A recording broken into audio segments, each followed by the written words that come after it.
From my experience, there were only two good things about the Wii U. One was inventory and map screens on the gamepad, and the other was that sweet, sweet DS Virtual Console. These days it really just sits underneath my TV and collects dust, which I guess that makes three things that it's good at.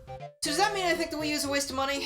I mean, I didn't buy mine, I got it for Christmas, so technically it was not a waste of money, but like, if I had bought it, I think I'd be pretty upset at this point, because everything that's been worth playing on the Wii U has basically jumped over to Switch and other consoles, and I guess that's a good choice of words. It's almost like I wrote it in the script that way, because today's focus actually has a lot to do with jumping.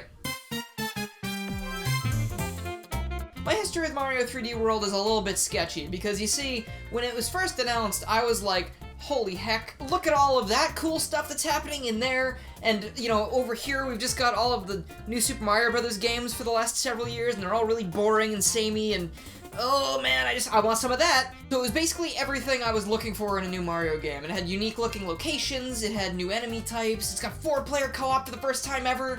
It's just this huge deal, and I'm very excited to finally be getting a 3D Mario game on the Wii U. Fast forward to Christmas of that year, because my parents were like, stop buying things, we need Christmas ideas, so I suffered and waited for a while. And I got 3D World, I played through the entire thing on my own because no one else wanted to play with me. And then I got the Champions Road, could not finish it, and put the game down forever. During my playthrough, there was no objection that I actually enjoyed the game, but once I finished it, I was kind of like, you know, could this have maybe been bigger? Like, was this really the game that was going to sell the Wii U, like Galaxy did for the Wii? I mean, because it doesn't really have the same star power that Galaxy had. It doesn't really have the inventiveness of Super Mario Sunshine, and it certainly did not really have the scope of Mario 64. So of course, with all those thoughts in mind, I started to do something that I'm not super proud of, which is I started to dislike it for the things that it wasn't instead of enjoying it for what it was. Then my brain was like, hey, this is basically a glorified handheld game because, you know, it's just Mario 3D Land again, except with some new stuff in it. And, you know, I never really hated Mario 3D Land, though, because it was a handheld game and supposed to sort of be, like, you know, I paid $35 for it, and that's okay because it's smaller and whatever. So 3D World just got to the point where I was like, why aren't you Super Mario 64 2? Just do something crazy. And that crazy thing that I wanted would arrive years later on the Switch. Fast forward, we've got Super Mario Odyssey, one of the coolest games ever made, and definitely one of my favorites on the Switch. And finally, my 3D sandbox Mario appetite has been satisfied. So my brain goes, hey, 3D World is being rumored to be on the Switch for the last, 2.5 years. Those leaks really went on for a really long time. I don't know what took them so long. So the obvious question at that point was, am I going to spend $60 in a game that I convinced myself years ago that I didn't enjoy? And the answer to that is yes, but if it was just 3D World, maybe I wouldn't have, because Nintendo went and did that really long game re-release name thing. That really long game name re-release thing. That really long game name thing. That really long adding a plus whatever subtitle. Super Mario 3D World and Bowser's Fury. Again, that's kind of a mouthful, and I kind of prefer it when they just slap a deluxe on the box like with other games, but Mario isn't other games. Except when he is. So further complicating my purchase of the $60 product they were putting out was the fact that they didn't tell us what Bowser's Fury was for a very long time after they revealed the port itself. But, when that trailer dropped, so did my jaw. So you're telling me that my $60 purchase is for Mario 3D World, which is definitely worth at least $30 at this point, and a brand new open world 3D Mario game where you collect a bunch of stuff, where it's basically Odyssey and Super Mario 3D World mixed into one, and it feels like a combination of everything that makes Mario good in both the 2D and the 3D, and my head exploded all over the place. Like, I had to, Humpty Dumpty, you gotta put it together again. It worked out, but I'll never be the same. After I saw that, it was like, I don't care anymore, I'm pre-ordering this immediately. I just wish I pre-ordered the physical edition, though, because it would have come with these really nice posters. But it's okay, I'm used to making wrong decisions, it's basically a lifestyle at this point. For the purpose of this video, since I'm kind of talking about whether or not you should spend $60 on this thing, Super Mario 3D World has been covered a million times by a million different people, but it is part of the package, so let me just drop a few things about it right here. Super Mario 3D World is an expansion of the 2D to 3D style that we saw back in Super Mario 3D Land, except obviously now that it's on a home console, they have a lot more things they can do with it. Unlike most of the other 3D Mario games, you are not looking for items in levels to complete them, you are instead just trying to get to the flagpole. That doesn't mean you shouldn't be looking out for collectibles though, because just like in Super Mario 3D Land and Galaxy 2, you're gonna need certain things from each level to actually progress through the game, but don't you worry, the requirements aren't super strict. It's just like, if you have eyes and you're using them, you should probably be able to make it to the end of the game. Like most 2D Marios and Super Mario 3D Land, this game turns the gimmick style up to 11, but that is not a bad thing, like some people might say. This makes sure that every single level is super unique. Even if certain levels in the same world have similar aesthetics, they rarely feel very similar, and each one actually has a fun little name to boot, which I really appreciate when they do that. A majority of the levels, of course, are mostly normal, and that's fine because, you know, like, that's the main gameplay style, but occasionally they might switch it up with a speedrun level, and you got, like, a lot less time to get to the end, and you gotta make sure you're making every move count and everything. Or this level over here, it looks like Super Mario Kart. It's got the music from it, and, like, you know, if you time your jumps perfectly, you get all the collectibles, and it's just very satisfying to plow through everything. Then, of course, you have mini-boss encounters to deal with on the map screen occasionally, and Captain Toad levels that were apparently so fun for people that Nintendo made a full-on spin-off game that I haven't played, but I mean, it looks pretty cool, I just don't want to give Toad my money. And then in the script, I had these listed as my favorite, the challenge houses, but the thing is, I played the game a lot after this point. I decided that once the challenge houses get into the ludicrous amount of stars category, they're not fun anymore. But the shorter ones are really great because you take on these tiny little tasks, it's a very quick process, it's fun most of the time, and you also get a lot of green stars. So in case you're slacking off and the main level's collecting green stars, these are your best friends. The enemy and boss design in this game is also really fantastic. It kind of continues the trend from Mario 3D Land of having some new things, and also brings some old stuff back, such as Bitty Buds, which are absolutely my favorite modern Mario enemy, aside from Skip Squeaks. If I hear about any of you guys killing these things, there's gonna be a talk. It really is a far cry from the new series, where, I hate to tell you this, Nintendo, you just gotta be strong and listen to me here, but you didn't really do anything new at all. Like, the new series was basically about recycling everything from the previous games to cash in on nostalgia, and, you know, then sure, they brought the Koopalings back for the first time in a very long time, but then they were in every single game! Until the end of time! People were like, please, can we just have some new food, please? And Nintendo was like, no, we have new food at home! And of course the draw for some people is that this is the first 4-player co-op 3D Mario game, and let me tell you, it is a lot of fun, but I wish there was a way to make it a little bit less competitive, because as the game is, whoever gets the most points in a level gets a crown, so that means, you know, that Mario Master is about to be bullied relentlessly for the next couple levels if they keep that up. Not saying it's not funny, because it definitely is funny to do things like this to your friends. I'm gonna try to not shoot you guys at this. That'd be so cool. You're like, you're pointing at us right now. I'm not gonna shoot you. You're pointing at my head right now. Okay. You stole the crown. I hope you know that. To the surprise of everybody, Nintendo included an online multiplayer mode for this game. You can now sit around on your couch and make memories with your friends who are miles away. You know, assuming you all have pretty decent internet connections, because it's really no fun playing Super PowerPoint 3D World. So is 3D World worth buying again? Yes. Yes it is, especially now with the online features, and the fact that, you know, 10 people owned a Wii U and 10 billion people own Switches. So obviously that means that not a ton of people have played this game. So now we can all experience it and all have a great time. Though even I will admit that $60 for this is a little bit steep, but that's why Nintendo went and threw in one of the coolest things ever made, Bowser's Fury. Let's talk about that now, because that's the reason I made this video. First thing you're gonna notice is there's actually a story here, as opposed to, you know, like whatever we got in 3D World. Mario's walking along one day when all of a sudden he notices the Venom symbiote is up to its old tricks again, but before he can do anything about it, he's teleported away to a new world where the cat is everything's common ancestor for some reason, and Mario's not really sure what to make of it, but as he rounds the corner... Ooh. Mario, then being the sensible individual he is, runs away as fast as his little legs can take him until he finds this thing that's hanging out up here. It's called a cat shine. And that thing goes to power the lighthouse that's nearby, which then results in Bowser looking a lot like I do when I try to leave the house. And then the day is saved, Bowser's gone, you don't gotta worry about anything anymore, except you do, because there is still a problem, and Bowser Jr. is down there to tell you about it. His dad apparently just turned really big and really angry, but this isn't like regular everyday anger. This is like, I just stubbed my toe after paying my taxes kind of anger. You know, it's like insult to injury. Being the good guy he is, though, Mario decides to help out Bowser Jr. and save his arch nemesis from whatever's going on, because let's be honest, we can't leave him like that, because it'd be really hard to turn that into a marketable plushie. And since I actually care about what's going on behind me, and this is all new stuff, I'm going to fade out of existence and continue this in voiceover. You're welcome, Internet, you don't gotta see me anymore. With the premise out of the way, what exactly is this adventure? I thought it was going to be a sequel to 3D World, but hot diggity dog, aside from all the cats everywhere, this is its own thing. You can even select it right from the title screen without touching 3D World at all. The gameplay is almost exactly the same way as 3D World, but has the added bonuses of an expanded inventory system and full camera control so you can explore the areas of Lake Lapcat from whatever angle you desire.